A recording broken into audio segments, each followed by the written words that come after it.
We wanted to do a little bit of a follow-up with this Infinio Sphere product that Phonak put out here recently. We actually have the product here today. We're so excited to actually be able to show the device.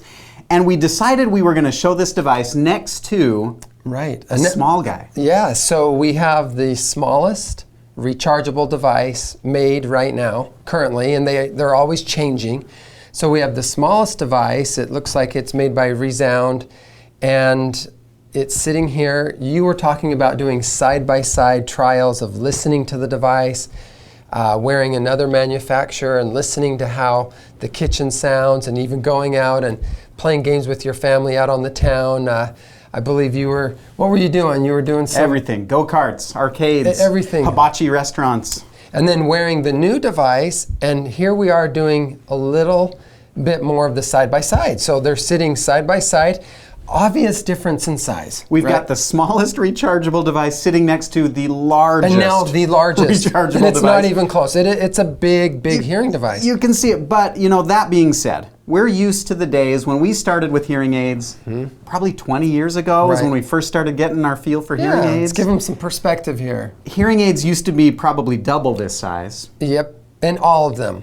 There wasn't a choice. It's relative, right? Yes, this is the biggest rechargeable hearing aid out, but if the claims are true about getting so much benefit in background noise, that little bit of size difference, that could be worth it for many people. So some perspective on size, yes, it's the biggest rechargeable hearing aid, and this is the smallest, but hearing aids have come a long way. They're not the giants of yesteryear. Yeah, one of the things that I think they did really well, Dr. Whitaker, is the device has some curvature to it. And so if it's going to be large, the nice thing is that they did round all the most important angles. So the angle that sits on top of the ear as well as on top for glasses coming on and off. And even though it is tall and a little bit wider, it's not super chubby like the hearing devices from yesteryear. So yes, it's bigger than other devices someone could purchase.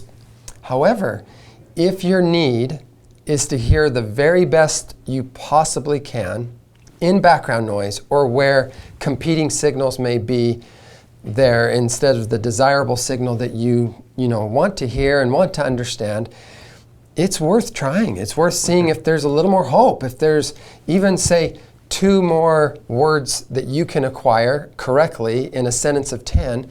Can you imagine 20% better speech understanding, what confidence that would give our patients? Yeah. And I'll give a personal testimonial. I have worn both of these hearing aids extensively on my own ear, and when they're on my ear, they both are very comfortable. I can't tell a big difference. I've got a lot of room behind my ear. I was just going to say, I could wear just about anything because my ears stick out. I'm the same way. I've got amazing ears for hearing devices, but I put on thick sunglasses with the big thick arm. With my ear, even the big guy, it had no problem. There are some ears that hug really tight, where when people slide on glasses, it does push the ear out a little bit, and I think with the big guy, we could encounter that. But my personal experience is, despite the large size, they both are very, very comfortable. It's kind of nice to know that, many of our patients, they need audibility. They need their hearing to be improved, and they want it to be done so in the most comfortable way possible. And so many different types of hearing devices, when they're programmed correctly and they're fitting on the ear correctly, so they look good, they feel good, and they sound good, they're going to be a great, huge benefit. That's why they call it a hearing aid, because it's going to aid them greatly, very significantly.